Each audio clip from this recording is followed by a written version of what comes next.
Müvəffəq insanlar sərhəd vəziyyətində davam edən insanlardır. Bir layihə başlayırsan, mən həmişə deyirəm də, o qədər yarımçıq layihələr var. Onlar bəlkə də hesab günü yapışacaqlar yaxamızdan ki, biz niyə yarımçıq qoydunuz? Amma çox az layihələr var ki, axıracan gedir, tamamlanır. Və insanın o gestalt tamamlanması da deyirlər də psixologiyada. İnsan nə qədər ki, yarımçıq layihələrin var, o qədər yarımçıqsansan. Qəfil darıxa bilərsən.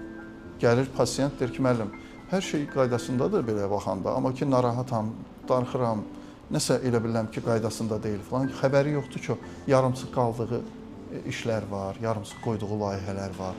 O bizə narahatlıq verir. Araşdırmalar göstərir ki, tövsiyə edirlər ki, biz kompüterimizdə bəzən yarımçıq qalmış fayllar var falan. Onları da düzəldin. Ya tamamlayın, ya da silin atın geçsin də. O belə insanı bütünləşdirir, tamamlaşdırır da insan onlardan.